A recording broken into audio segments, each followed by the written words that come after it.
jury, NAPIPA has already proved beyond a reasonable doubt that this man, Hugh, is guilty of lifetime achievement. But a lifetime achievement of what? I'm here to give you more evidence for your consideration, ladies and gentlemen. Much of you don't know. Let's face it, most of us weren't even born yet when he was a prosecutor. Where's the direct eyewitness? Evidence that Jesus was born, but yeah.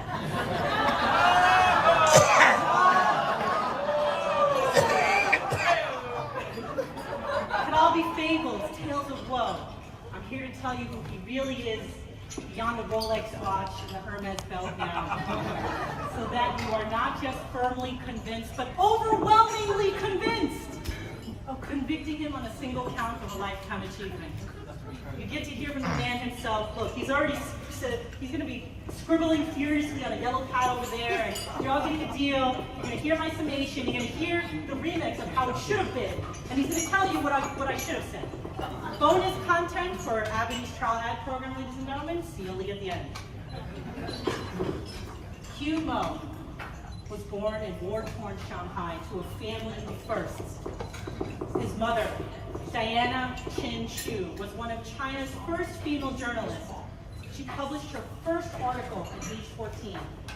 His father, Mo Zixin, the first of his entire village to leave the Zhuang minority people, to pass the college entrance exam and leave. And not just any college, Fudan University, the Yale of China. His destiny was not to toil the good earth. He became a law professor and the head of the Shanghai Bureau of Criminal Investigation. He was one of China's first democracy leaders. In 1950, in the year of the tiger, a son was born. They named him Hu, literally tiger in Chinese. Here, crouching tiger.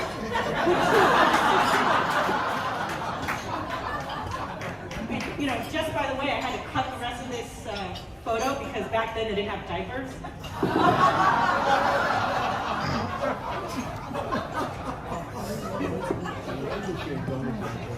In early 1951, the communists took over Shanghai. Mo was just 6 months old. And his father, executed, murdered in cold blood by Mao Zedong, murdered for teaching democracy. He was murdered for fighting for the rule of law. And who would ever believe, 25 years later, his son would become a lawyer in a land that his father never stepped foot on, but believed in their ideals, democracy and the rule of law. His tiger son, the first Asian American prosecutor in Manhattan, to uphold and defend the rule of law.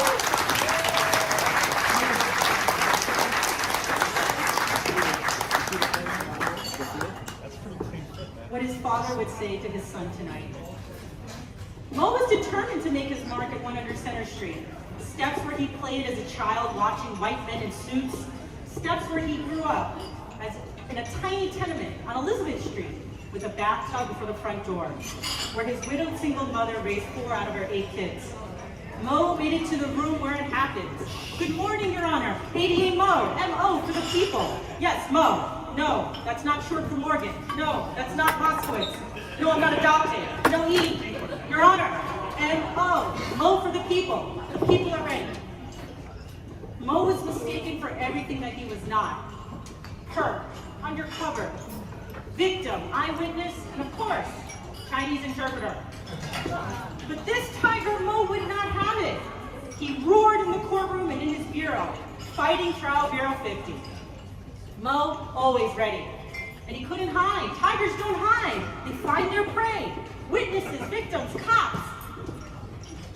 A bureau mate testified that Mo once found one of his crackhead witnesses living in an SRO in South Jersey. Mo, he couldn't wait for the Danny Squad, so he crossed state lines himself and drove that man back to the bureau.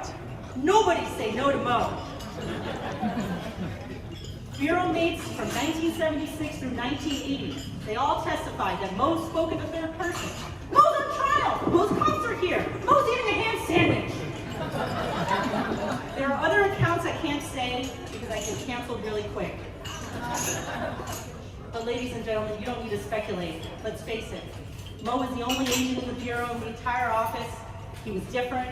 He looked different. Times were different. There were Mo jokes about Mo. But Mo's persistence and trial prowess turned that around, and he became a resource and reward to Danny. Rookies to senior trial counsel, they were all going to Mo's cage for advice. Yes, literally, in Trial Bureau 50, his office was in the cage where they would put perps waiting to be interviewed. Nobody could keep this tiger down. They testified, former classmates said that during bureau meetings, each assistant would present, and if it was a stabbing, Mo would shout, 4 inches of cold steel! It could have been a mini Gillette razor. 4-inch cold steel! Turns out that Mo was so determined to leave his mark that when he was summing up in a stabbing, Mo actually took the 4 inches of cold steel, a machete, and he stabbed it into the counsel table in Part 51. Court officers from that trial told me that Mo's demonstration literally left a mark that they named the Mo. And that table is still in Part 51. Mo became a first-time dad when he became an ADA. Right when he was summing up in a robbery case, court officers told him that he had to rush to the hospital. And as he left, the jury gave him a standing ovation. Mo was never one to leave a room quietly. He got a guilty verdict. And I don't know whether there was an appeal issue, but it was the 80s. And from then on, unleashed Tiger Dad Mo. He didn't hold a grudge on the people who stiffed him, but he took a fatherly approach. Tiger Dad Mo style. One rookie remembered that if you had a jury out, Tiger Dad Mo would ask, "What's going on? Why so long? 20 minutes!" Or if you had an acquittal, he would try to encourage you. "What happened? You had a witness. Only one witness. No witness, no case. Had I tried more cases? Let me show you." He would do the entire Q&A that you should have done to win your case. That's how you do it. He was a mentor to all, even as you know, to Justice Sonia Sotomayor. She called Mo, and I confirmed this, corroborated this, a confounder of stereotypes. After mastering the art of the prosecutor, Mo found a new habitat. In 1984, he was appointed as NYPD's first Asian American Deputy Police Commissioner of Trials. And in addition,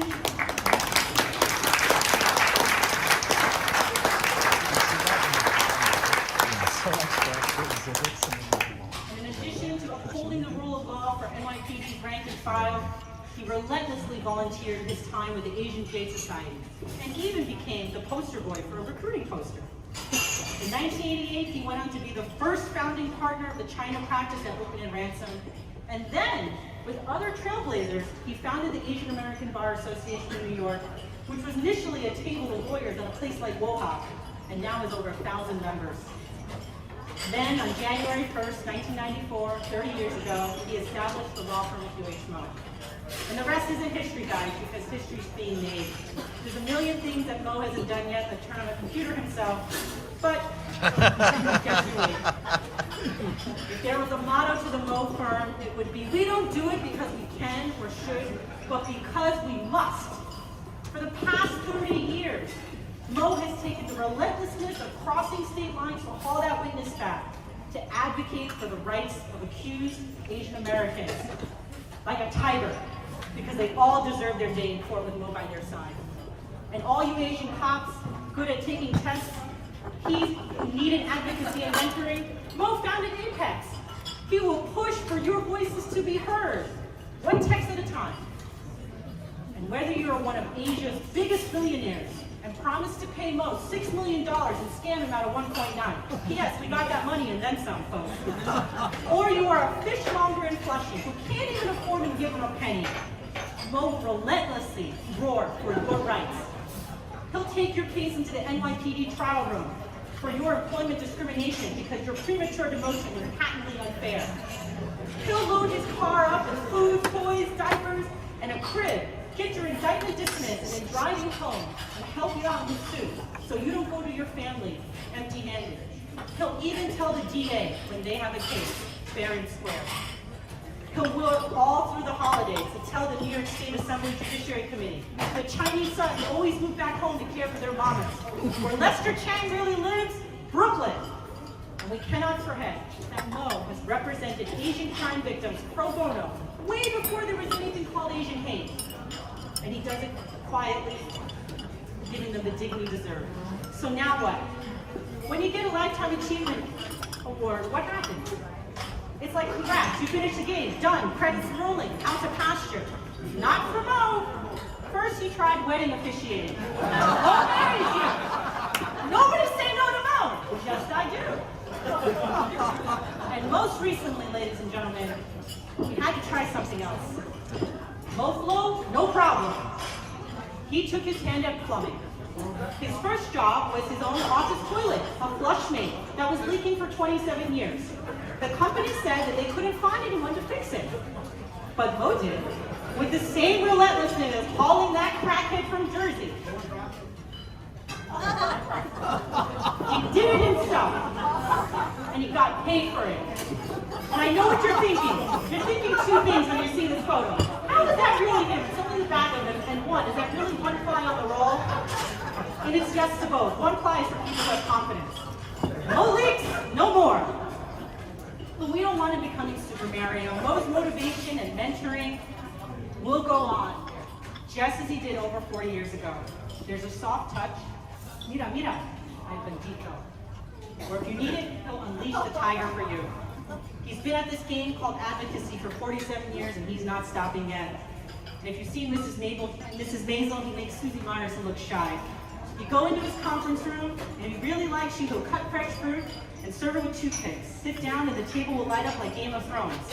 What is this brief mortal life, if not the pursuit of legacy? Cordes Valerian, Mo said it first. Whether it's promotion, to get on the bench, or even if you failed the bar, Mo's been there. And Mo's Tiger style, he will take his shirt off. He will take the shirt off the back for you. He won't spare any contact. He's a hoarder of Rolodex relationships who will find every resource. And he won't forget you, and you certainly will not forget him. Nobody say no to Mo. And even when you try to say no, it's yes. He's your tiger dad.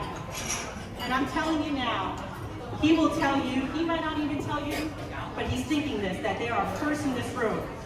Charlie Fong's going to be Santa Clara's DA. One of you at table 1 is going to be New York's governor. Another on the Court of Appeals at table 11. Another you will be the Second Circuit Court of Appeals, but nobody will ever outwork Judge Denny Chin. One of you will be the first Asian American Police Commissioner at NYPD at table 10. Another the FBI. There are future U.S. Senators among us, and even the first Asian American President of the United States. All here. Because all of you deserve a spot in Asian Americans in the law. Mo's made the money to keep it going, and you better believe you'll stick around to watch you get it there. It's a long road to the top if you want to rock and roll with Mo. And when you get here, he'll congratulate you in an 800-word text on his new flush rate. Mo's struggle to success is all the kind we benefit for. In our country founded on the rule of law, that his father was murdered for, Tiger Mo pounced on his destiny. That destiny, I submit to you, is the overwhelming evidence of his bill today. Sotomayor called him the confounder of stereotypes. I call him Dad. Tonight, ladies and gentlemen, you call him your Lifetime Achievement honoree.